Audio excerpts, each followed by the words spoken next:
Las Vegas was once the city where ordinary people could step off a plane walk into a casino and believe they had a real shot at changing their lives.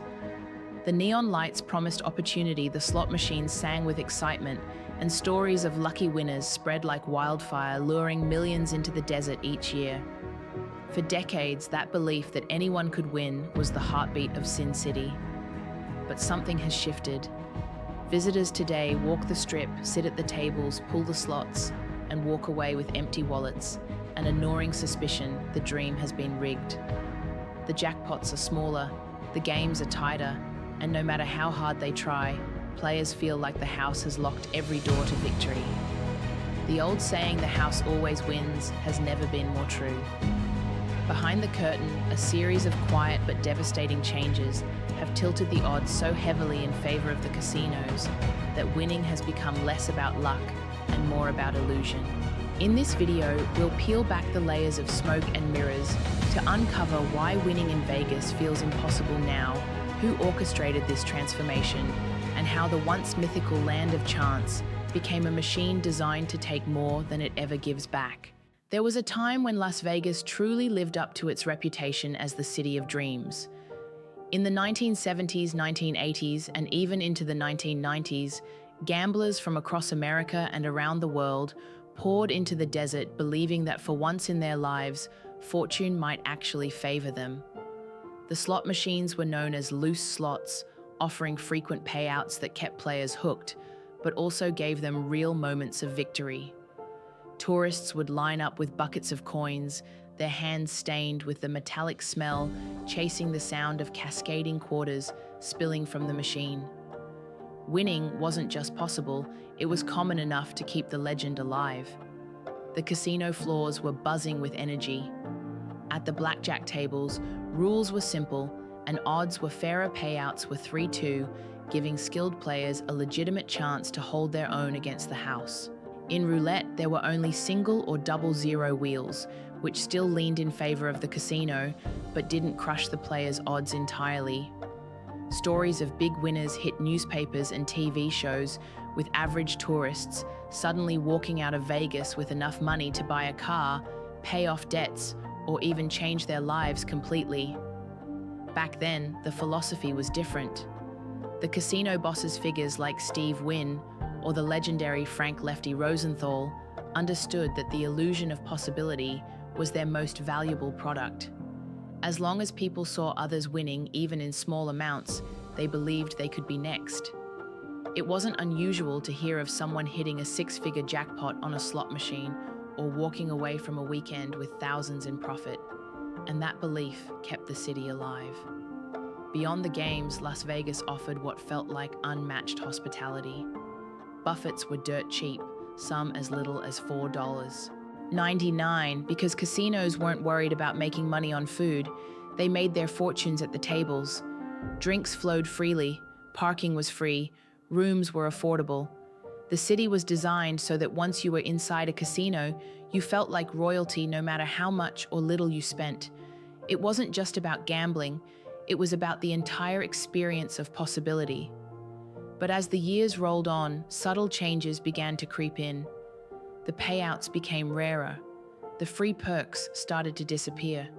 The excitement that once filled the casino floors slowly shifted towards something colder, more calculated. By the late 1990s, the whispers began. It's not like it used to be. Players noticed the difference even if they couldn't put their finger on it. And behind the scenes, forces much bigger than the average gambler were beginning to reshape Vegas forever.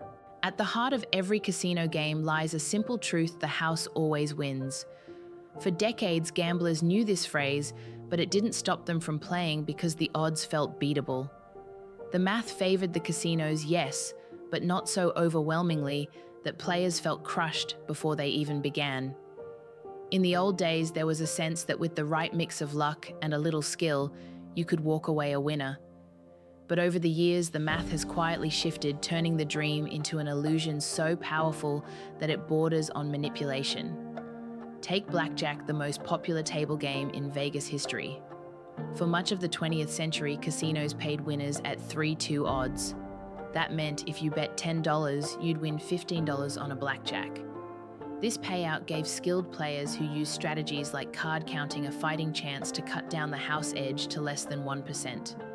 But today, walk into many strip casinos and you'll see the payout listed as 6-5. That tiny change skyrockets the house edge and wipes out any real advantage for the player. In pure mathematical terms, what used to be a winnable game has been re-engineered into a nearly impossible one. The same thing happened to roulette. Classic wheels had 38 numbers, 36 plus 0 and 00, already giving the house a significant edge. But in recent years, casinos introduced wheels with an extra 00 slot. That may look harmless, but it pushes the odds even further against players. It's a subtle change most tourists don't notice, yet it siphons millions of dollars into casino profits every year. And then there are the slot machines, the bread and butter of Vegas gambling. Back in the 1980s and 1990s, slots were mechanical, with reels you could see and odds you could roughly guess. The payout percentage hovered around 95%, meaning players got back about 95 cents for every dollar wagered over time. But modern slots powered by complex algorithms and random number generators, RNGs, are far more opaque. Casinos can adjust the payout percentages, remotely tightening the games to 88% or even lower. That difference may not sound huge, but across millions of spins, it represents billions of dollars in extra profit for the house. Even so-called skill-based games aren't what they seem.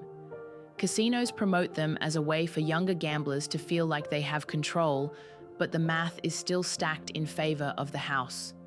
Whether it's video poker craps or baccarat, the rules have been tweaked to ensure that no matter how the dice land or the cards fall, the long-term outcome is inevitable. The player loses and the casino wins. To put it into perspective, imagine you walked into a casino in 1990 with $100. If you played blackjack for a few hours, chances were decent you might leave with the same money or even a little more.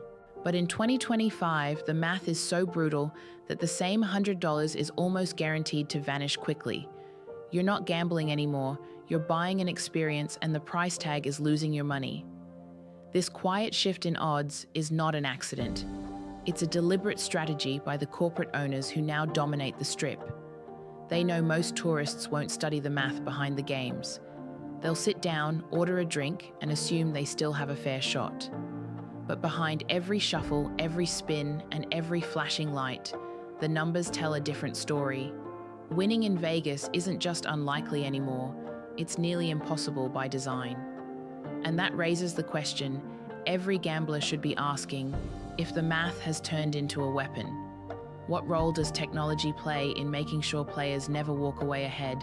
By the 2010s, the casino floor in Las Vegas had already transformed into something unrecognizable compared to the days of clunky slot machines and human dealers.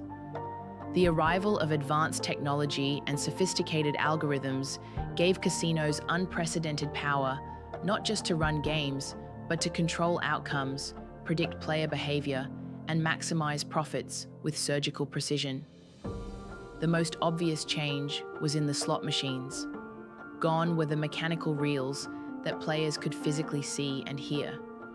In their place came sleek digital screens powered by random number generators, RNGs. On the surface, these machines looked modern and exciting, with vibrant graphics, movie themes, and interactive bonuses. But under the hood, the math was colder than ever. Casinos could program payout percentages down to the decimal and even adjust them remotely from a control center.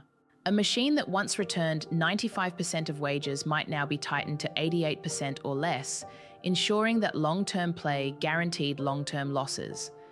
But it didn't stop there. Casinos embraced loyalty cards, those little plastic swipe cards that promised perks like free meals or discounted rooms. Players thought they were getting rewards, but what they were really doing was handing over their personal data. Every spin, every bet, every loss was tracked. Using big data analytics, casinos built detailed profiles of each gambler, predicting how long they would play, how much they would lose, and when they were likely to walk away. Algorithms could then suggest offers or bonuses to keep them glued to the machine just a little longer, ensuring that no potential profit escaped the house's grasp. Even table games weren't safe. Surveillance systems, once nicknamed the eye in the sky, evolved into AI-powered networks that monitored everything from betting patterns to facial expressions. In blackjack, if a player showed signs of counting cards, the system flagged them instantly. In roulette, data analysis revealed betting habits that could threaten profits. What used to require teams of pit bosses and security guards could now be done automatically by artificial intelligence. The message was clear: casinos were no longer just watching, they were predicting. One of the most chilling developments was the rise of dynamic odds adjustment. Behind the scenes, some slot machines and digital games were connected to central servers capable of tweaking the experience in real time. If too many players started winning on a bank of machines, the algorithm could subtly tighten payouts across the floor to restore the balance. Players thought they were testing their luck, but in reality they were battling an invisible system that ensured the casino's bottom line was always protected. The shift wasn't just technological, it was psychological. Casinos understood that flashing lights, near misses, and celebratory sounds could trick the human brain into chasing losses. Algorithms fine-tuned these effects to maximize dopamine spikes, keeping players spinning even when their chances of winning were virtually zero. What once felt like entertainment had become behavioral engineering. By the mid-2010s, studies revealed what many gamblers already suspected: slot machines had become so efficient at draining wallets that experts compared them to electronic morphine. Addiction skyrocketed and profits soared. For the casinos, this wasn't about chance anymore, it was about control. And so, the illusion deepened. Tourists walked into Vegas dazzled by the technology, thinking they were playing cutting-edge games with better opportunities to win. But in truth, every spin, every hand, every roll of the dice was being tracked, measured, and manipulated by algorithms designed to do one thing: make sure the house never lost. Which leads to the next question: if the math and the machines are already stacked against players, who exactly is pulling the strings? The answer lies in the corporate takeover that redefined Las Vegas itself. The story of why nobody can win in Vegas today isn't just about the math or the machines, it's about who runs Las Vegas now. In the golden age, casinos were controlled by colorful figures, mobsters, risk-taking entrepreneurs, or flamboyant showmen like Steve Wynn. These men, for all their flaws, understood one thing: the dream of winning was good for business. They wanted gamblers to see jackpots to taste victory, because that dream kept the city alive. But starting in the late 1990s and accelerating through the 2000s, a new kind of power moved in Wall Street. Corporate giants like MGM Resorts, International Caesars Entertainment, and Las Vegas Sands turned casinos from playgrounds into profit machines. Under the old bosses, the philosophy was simple: let players win just enough to keep them coming back. Under corporate ownership, the rules changed. The new mantra was maximize shareholder value. Every decision, from the odds on a slot machine to the price of a buffet, was driven not by the experience of the gambler, but by quarterly earnings reports.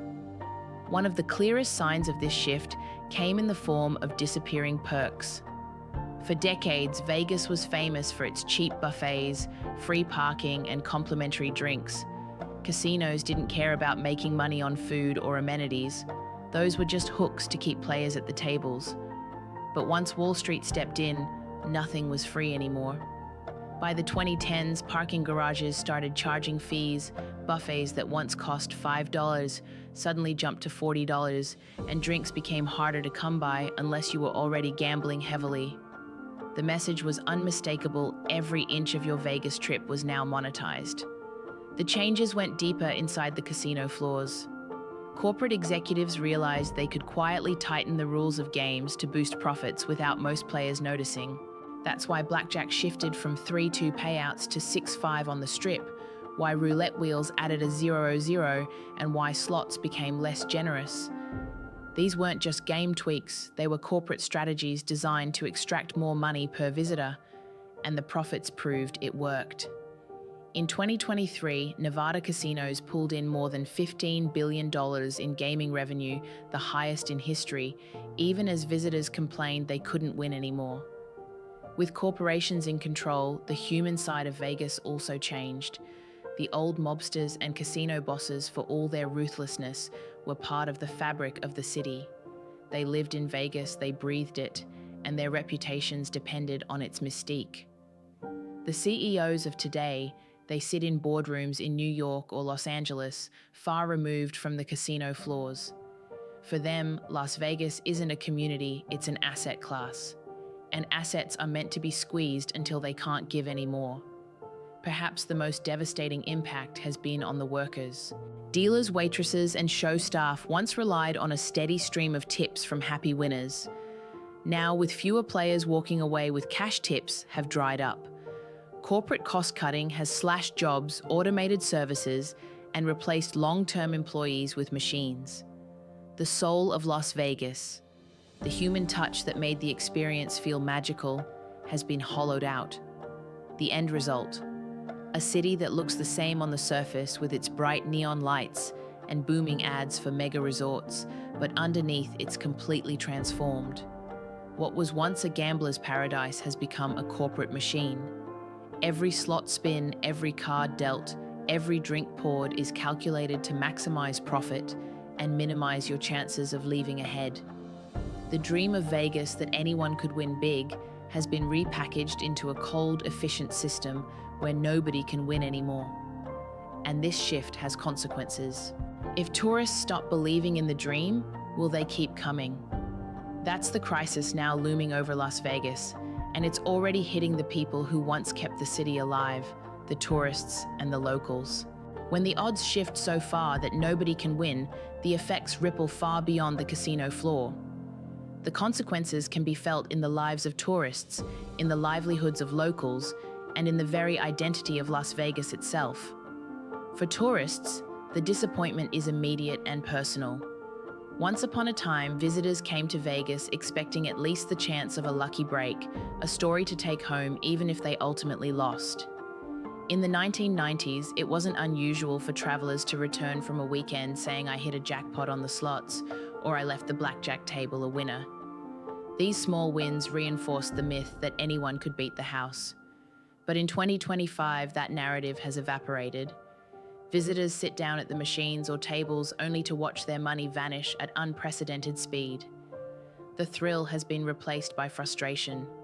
Social media is filled with posts complaining about how Vegas has become impossible to win, with many vowing not to return. This shift directly affects the economy of Las Vegas. When tourists stop believing they can win, they spend less time gambling and more time elsewhere, or they don't come at all. Reports show that visitor numbers have dropped compared to previous decades, even as casinos rake in record profits. The city may still shine with neon, but the flow of repeat customers is slowing. The dream that built Las Vegas is dying, and with it, the steady stream of gamblers who once filled the Strip. The locals feel it even harder.